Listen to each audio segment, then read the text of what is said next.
Okay, let's use this particular mind map on macronutrients to brainstorm and remember everything that we know about macronutrients. All right, so we have to, of course, remember the differences between macronutrients and minerals, and also minerals and vitamins. And we have to recognize the role of key macronutrients, minerals, and also vitamins, and um, review the common minerals and vitamins in which patients are deficient. That is, that point we are dealing with some other micronutrients too, and we have to identify sources of different macronutrients, and in the subsequent ones we will focus on minerals and vitamins. So macronutrients are basically the building blocks of nutrition, and they are, of course, carbohydrates, proteins, fatty acids, and cholesterol. You know, the vitamins and minerals and the rest are all micronutrients. Alright, so with fatty acids, there are several types: saturated fatty acids, polyunsaturated, monounsaturated, and cholesterol. Or the saturated, you can think of palmitic acid. There are no double bonds, and you have this cysteine zero, like cysteine carbons, no double bonds. A monounsaturated acid like oleic acid, 18 and 9, that is, you have 18 carbons and one double bond between carbon number 9 and 10. And think of a polyunsaturated fatty acid like linoleic acid, that's 18 to 9, 6, 2 and 6, which is having two double bonds, the first one in between carbon number 6 and 7. You can think of another polyunsaturated acid like alpha linoleic acid, which is 18, 3 and 3 prime. Yeah, so there you have three double bonds, and first double bond is between carbon number 3 and carbon number 4. So for saturated fatty acids, there are no double bonds and can be packed together very tightly, stiff and rigid structure, and they lack permeability, can work against the efficacy of cell membrane. It has a long shelf life and excellent for high temperature cooking. Yes, but more on the characteristics, it's resistant to oxidation, decreased fluidity, leads to loss of water, nutrients, and electrolytes, and communication with other cells. And abnormal cell membrane structure leads to impaired insulin response. The primary sources are from animal tissue, meat, milk, and tropical oils and nuts. For tropical oils and also nuts, they are not atherogenic. Alright, so let's take some conditions like cancer, stroke, and other cardiovascular conditions, and metabolic syndrome. And let's say you have so many saturated fatty acids, and you have a high BMI, there's obesity. There is obesity, whether through lifestyle, environment, genetics, or any other external factors or internal factors. Stress, free oxygen radical release leads to oxidative stress, which increases whether NADPH and other oxidases and enzymes too, which in turn leads to insulin resistance. But stress response leads to inflammation, IL-4, tumor necrotin factor alpha, and other adipokines are being released, which are like response to inflammation, which could also lead to insulin resistance, and thereby leading to metabolic syndrome. Of course, type 2 diabetes, you can think of that, And with the inflammation too going on, it could also lead to hypertension, atherosclerosis, diabetes, like I said, and dyslipidemia. And these could lead to stroke, other cardiovascular diseases too. And with the metabolic syndrome could lead to, of course, proliferation. So proliferation decrease the number of doses, thereby leading to cancer. Alright, so still on the fatty acids. This was just a recap on what obesity could lead to. So with the fatty acids, omega-3 fatty acids, as the DHA and the EPA, that is the hexanoic acid, as the DHA, and the eicosapentaenoic acid is the EPA. You can find them in mackerel, salmon, herrings, halibut, and egg yolks of chickens, fed-specific diets, and even wild game. And commercial fish oils available have varying ratios. Ideally, the DHA EPA ratio is 1:1 for kids, and for pregnant women too. Cod liver oil usually has a good balance. And when it comes to 6 desaturates, it's necessary for conversion and susceptible to ethylmates and stress. Long-term depression from ETOH second pair,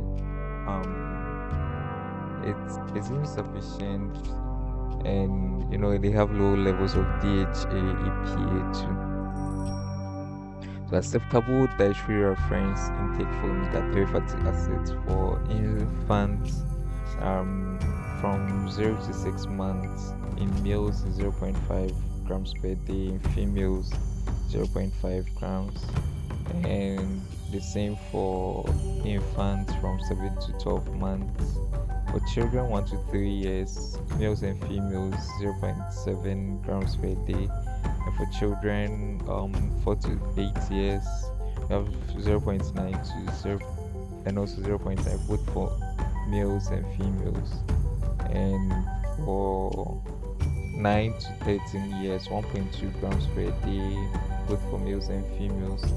For 14 to 18 years, 1.6 grams for male and 1.1 for females. That's the same for adults 19 years and older.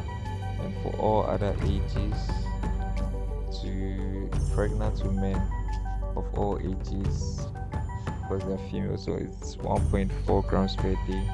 Breastfeeding of all ages, 1.3 grams per day. And that's from the US Dietary intake series by the National Academies Press. Right. So high omega-3 seafoods for 100 grams serving, that's about 3.5 ounces.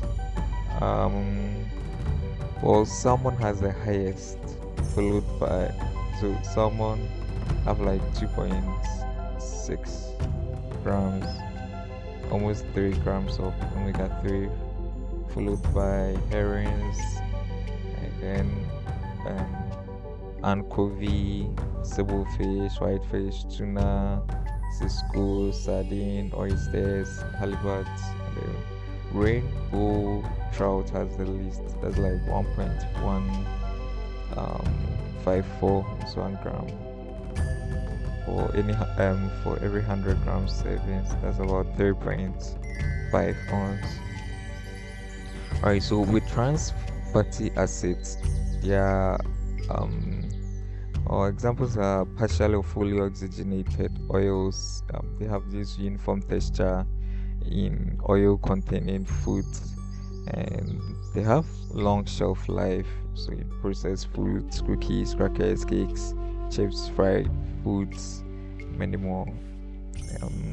Angle in the fatty acids is physiologically disruptive, so it blocks the formation of long chain fatty acids, blocks the 6 desaturates. So with monounsaturated fatty acids like oleic acid, as C18, 1, and 9. Someone's resistant to oxidative stress and promotes cell membrane fluidity. For monounsaturated fatty acids, MUFA, well, you could think of a great source like avocados. Contains about 70% of the monounsaturated fatty acids. Um, Canola oil, nuts like almonds contains about 75%. Cashews, pecans, like macadamias, nut butters, olive oil to about 70% of the monounsaturated fatty acids, and then olives, peanuts, sesame seeds too. Right. So with monounsaturated fatty acids, the aim that we should have is to prioritize these kind of fats. Even with the convenient snacks that we have, it's resistant to oxidation but also creates fluidity of protein membrane too. And you make sure you cook at temperatures lower than the low medium heat. With cholesterol, is an important component of the cell membrane necessary for hormone and bowel synthesis, and dietary cholesterol affects serum level in a small percentage of people. Saturated fats more than the problem. The method of cooking is much more important. For example, oxidation, high temperature cooking, and eggs. You make sure the yolks are not oxidized, like scrambling, frying, West Nile is even the powdered ones. Once oxidized, increase oxysterols, which advances atherogenesis. The dietary cholesterol, meta-analysis of about 224 studies with more than 8,000 subjects investigated a relationship between diet and blood cholesterol and the changes in the SFA and the UFA, polyunsaturated fatty acids. Saturated fatty acids and the polyunsaturated fatty acids were the best predictors of change in low density lipoprotein. The changes in the cholesterol had significant relation to change in the low density lipoprotein, but it was its joint relation with the changes in the saturated fatty acids and the polyunsaturated fatty acids that affected the low density lipoproteins rather than the independent effect. Right, so not all fats are bad, they are good fats, like foods rich in omega-3 fatty acids and monounsaturated fatty acids. The essential for maintaining cell fluidity, enhancing intercellular communication. Bad fats like the saturated fatty acids, the trans fats, or hydrogenated oils leads to stiffened cell membrane, decreased intercellular communication, which is central factor in the development of almost all diseases. Yeah, so let's move to another macronutrient, and we know carbohydrates, glucose, fructose, sucrose, all the various classes: sugar, simple starch, resistant starches, and fibers.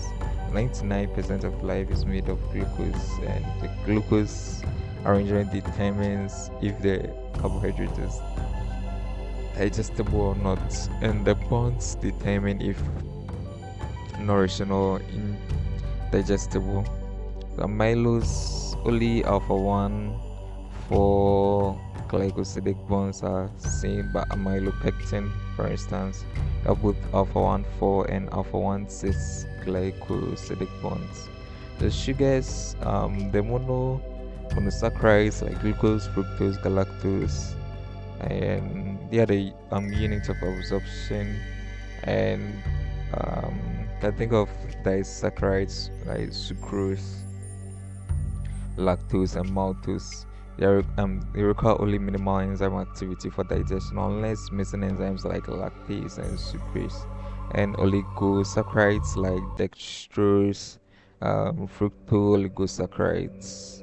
As minimal digestion is required if they can they can be digested by um, all the enzymes, or and yeah, you can think of FOS too.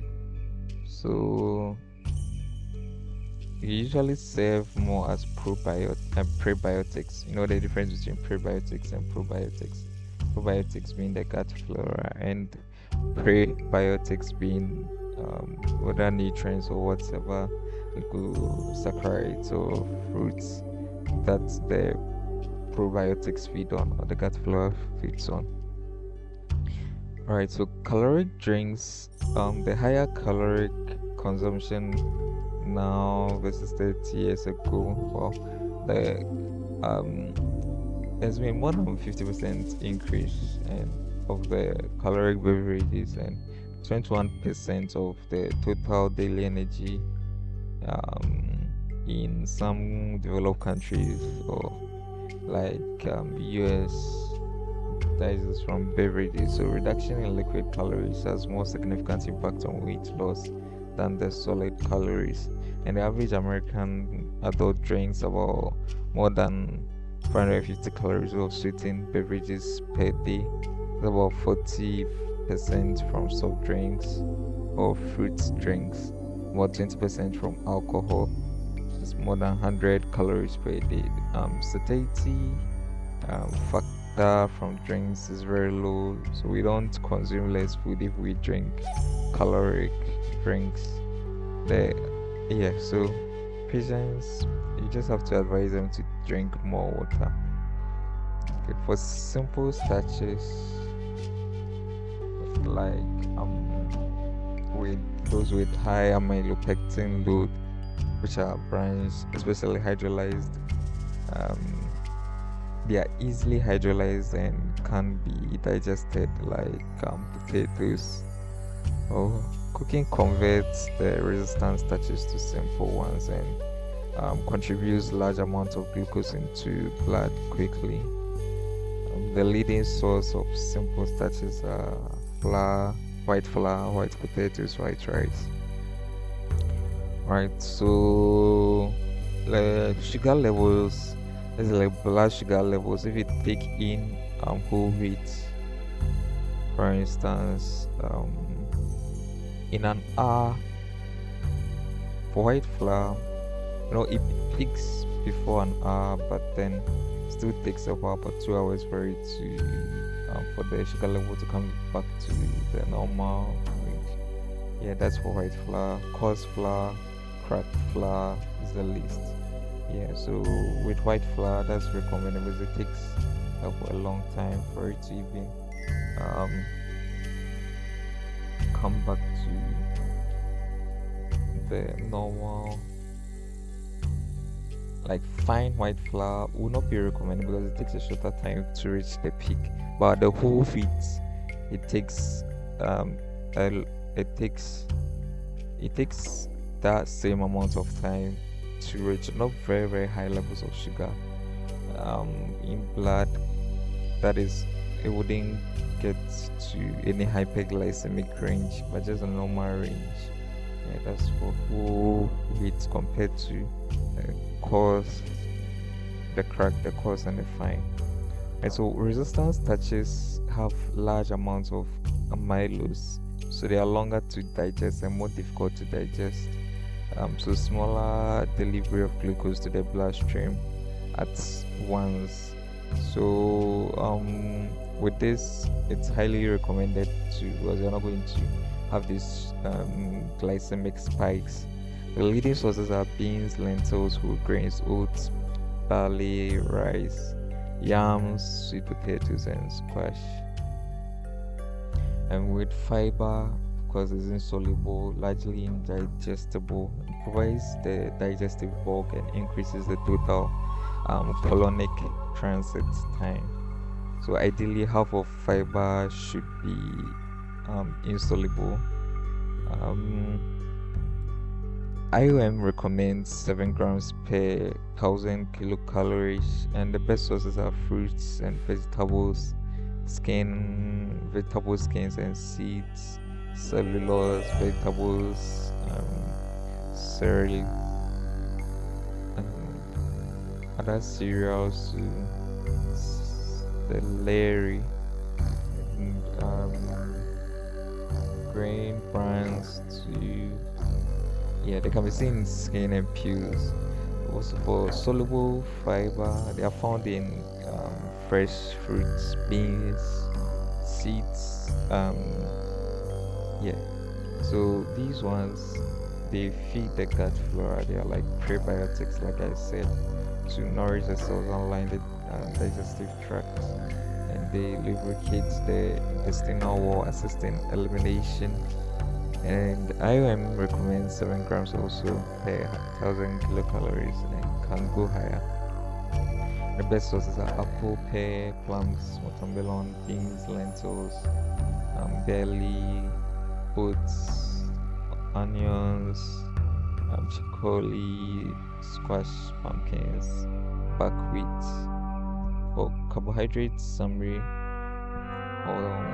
all that we talked about, you emphasize,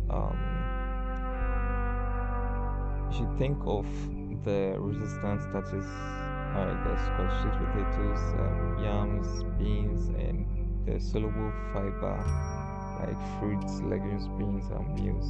Use honey or molasses as favored sweetness over refined sugars, and you avoid refined grains and overcooked starches. Aim for about 50 grams of fiber per day, minimum from the whole sources, with about 25 to 30 grams from soluble fiber sources.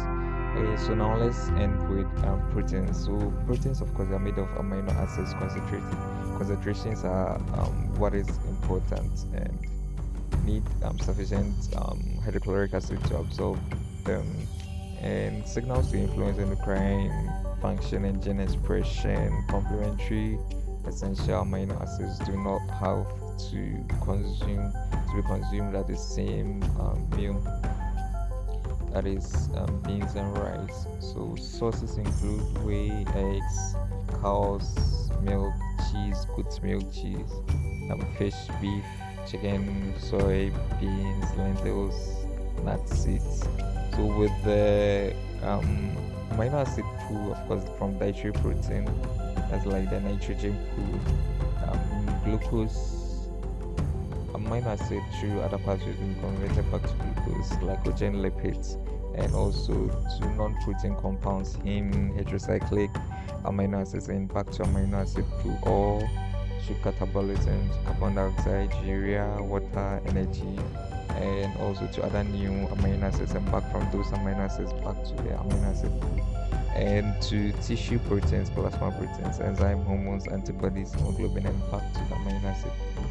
The protein requirements for lean body mass and exercise: 1 gram per kilogram lean body mass with less than 2 hours of exercise per week, or 1.4 grams per kilogram lean body mass with 2 to 4 hours of exercise each week, and 1.8 or 4 to 6 hours per week exercise. 2.2 grams at 6 to 8 hours, 2.6 only 10 plus hours of exercises per week, and 0.8 grams protein per kilogram body weight in adults, and 1.0 grams per kilogram body weight in kids and women is what the WHO recommends.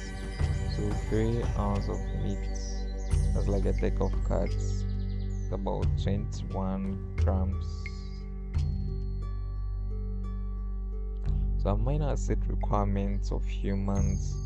Note that we have the nutritionally essential and the nutritionally non-essential. The essential ones are the adenine, histidine, isoleucine, leucine, lysine, methionine, phenylalanine, threonine, tryptophan, valine. And the nutritionally non-essential ones are alanine, asparagine, aspartate, cysteine, glutamate, glycine, proline, serine, tyrosine. Nutritionally semi-essential, the synthesized at rate inadequate to support growth of children. Biological value and complementation is not just the amount of protein, but the quality or the biological value of the protein that needs to be considered. If a protein contains all the essential amino acids, said to have a high biological value, and if a protein doesn't contain all the essential amino acids, it's said to have a low biological value. And the protein, the amino acid that is in the shortest supply in relation to need is termed as the limiting amino acid. So for high and low biological value um, proteins, let's look at the high biological value proteins. It includes fish, eggs, meat, cheese, and milk. And the low biological value proteins include cereals, pulses, nuts, and vegetables. So in general, animal protein sources have higher biological value than the vegetable sources, and vegetarians and vegans need to eat wisely to ensure they are getting all the indispensable amino acids. The protein complementation of the low biological value ones sources ensure that all the essential amino acids are consumed, and the amino acids of one protein source can compensate for the limitation of the other, resulting in a combination to create a high biological value meal. So the body's needs for proteins. Babies, children have high need of protein because they are growing, and adolescents need protein for their rapid growth spurt. Pregnant women need more protein than other adults because of the growing baby, and nursing mothers also need more protein for lactation. And with the nitrogen balance, nitrogen is ingested, of course, as protein, and it's excreted as urea. With a positive balance, protein synthesis leads to degradation, and no, protein synthesis more than the degradation leads to a positive nitrogen balance, but negative balance when the synthesis is less than the degradation. Right, so osteoclast activated by proteins. This is just an example. Too much can lead to bone loss and shifts the acid base equilibrium towards acidic states, and plant protein encourages glucagon activity. Right, so with macronutrients selection, just a quick summary.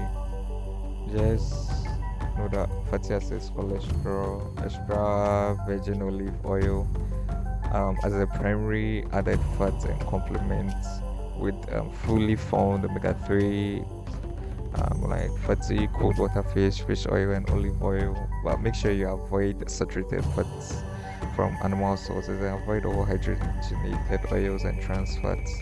Dietary cholesterol are important in um, how it's been prepared to. With proteins, you limit animal protein, and remember plant proteins. Also, yeah, taking more of it in the beans, lentils, nuts, seeds, and herb proteins. And like I said, the requirements are dependent on the lean body mass of an individual and their overall physical workload.